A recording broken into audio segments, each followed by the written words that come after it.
So we both had our quarter life crisis last year, and it was definitely a wake-up call. We started to think from a different perspective and really began to question a lot of the things that we used to just take for granted or never really dived into before. And part of that is questioning what we could do better as we start getting into our late 20s. So naturally, we took some time to look back on what we used to do, which in retrospect are some of the common mistakes a lot of people make. So here's 6 mistakes that we used to make in our early 20s and our take on them now. Thinking that everybody's problematic but yourself. Whenever we go through a breakup, it always seems like the world is evil, it's gray, that person did us wrong, we're the good guys in the story, right? But then that's only a reflection of our own inner state, our own minds, because whatever we see in the world is basically a reflection of our own heads. A common thing that people do after a breakup, and that's something that I personally did as well, is you start nitpicking everything and everyone's icks and problems. So you go out and meet these new women, you're having a good time, but then in the back of your head, you're starting to think, what is wrong with this person? Something must be wrong with this person, and she will inevitably let me down. And isn't that just insane? Like, why would you think of that? So if you're looking for problems, you're just going to find problems because that's all you're focusing on. And you'll find something that doesn't meet your expectations and you go, aha, I knew it. Everything suck. Women suck. But you never ask yourself and look inwards and go, what if it's my problem? The second mistake we make is thinking that people don't face the same situations. Realize that everyone starts somewhere. The same situations occur outside of the dating world. Let's say you decided to start living a healthier life, so you decided to sign up for a gym membership. The only issue is you start picturing how everyone is going to make fun of you for carrying light weights, or you think you're going to make a fool of yourself for doing an exercise incorrectly, or maybe you're hoping for the entire gym to be empty so you can have the whole place to yourself. All of this before you've even stepped foot into the gym. You're already finding reasons for yourself to quit because you've already created the worst possible situations in your mind. But you've got to realize that everyone in the gym started somewhere. They've all had the same thoughts that you're having at this very moment.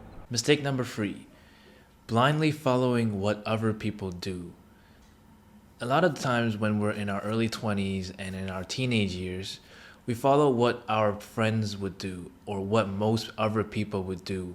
But we never really asked the question why we're doing these things that other people are doing, and if they really align with our own personal objectives or goals, because everybody has their own thing going on, and what might suit them may not necessarily suit you. So here's an example. Back in high school, football or soccer was a huge thing in our school, and it would be cool to make the team as a guy. I was interested in the sport, but I didn't have that level of dedication to actually play that sport. But since everybody was going on it, I decided I want to be part of that team as well. I want to see how well I could do. And the result was I was nowhere near the level of intensity those guys took it. They think about football every single day. They're not just playing it after school. They're playing it during lunch, in their own spare time, on weekends, whenever they get a chance to touch a ball, basically. But for me, I didn't have that level of dedication. And so whenever you're trying something new, you got to ask yourself what you feel deep down. Is that something you feel in your jellies? As opposed to you're doing this because it's something cool. The next one, number 4, which is not testing things out for yourself. We live in an information age where almost anything can be obtained instantly. Then comes the question, which of these information is actually useful or even relevant to me? Most people who spend their days scrolling on their phones are prone to be overstimulated with information. We were both like this before. The more time I spent scrolling, the more clogged my head felt, because there's just so much going on in that screen our ancestors could not have even imagined. The internet is a good place. When we want information, where do we go? Google. And there's about 10 million searches for anything you search for. But how do we know what's good for us? Well, use common sense and try things out that you can't afford to try. Let's say you have a chronic headache. What advice would you get from Google?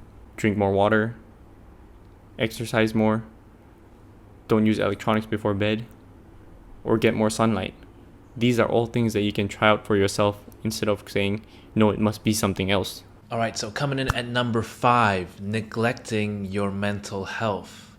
And that's something that a lot of people don't even consider in their early 20s and in their teenage years. So I've seen so many instances online and people around me where the first thing they'll do after a breakup is go to the mall, buy clothes, buy some jewelry, hit the gym, work out, get big, get fit, and get on those apps, get that rebound going and get those girls coming. And all they're doing is basically to make themselves feel important and to feel attractive again. And that's something that I'm guilty of doing as well. Back then, I could kid myself and say, I'm improving myself, I'm bettering myself, I don't need no woman, that's that talk. But that's all at a very superficial level. And you're not really going deep inside and finding that root problem. So did all that superficial stuff work? In a way, yes.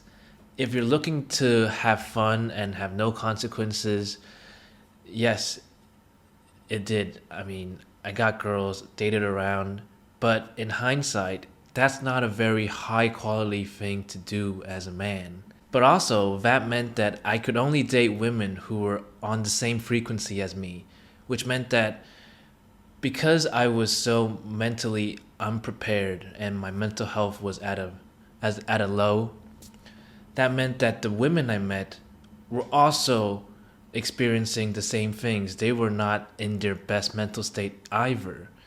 And if you don't improve that mental game, then you're just going to be reliving the same thing over and over and over again.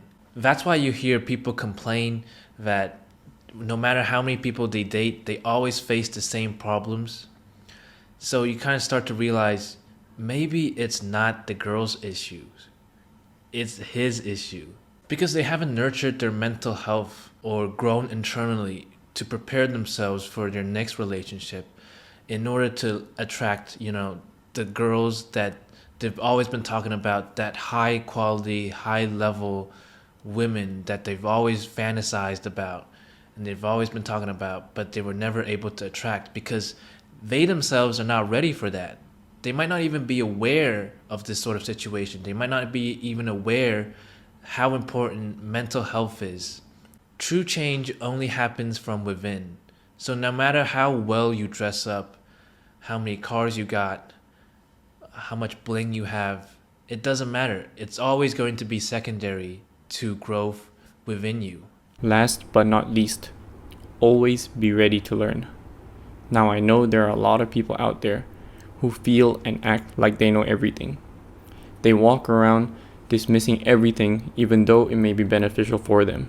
However, it's important to realize that that's their ego mind. You have to realize that there's learning opportunities everywhere. It may seem almost impossible to learn from someone younger or less experienced than you.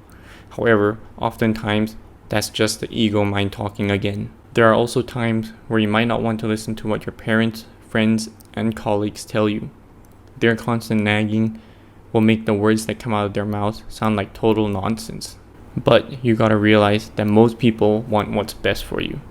So if you can put yourself in a state of learning, there's always beneficial information to learn. So there you have it. 6 mistakes that we've made in our early 20s that now we've become aware of. Obviously, we might forget from time to time about these mistakes and we might relive it. And that's why we're always trying to constantly remind ourselves to be present in the moment and to be consciously aware of what we're doing every single moment in our day. But don't take our word for it. Try it out for yourselves.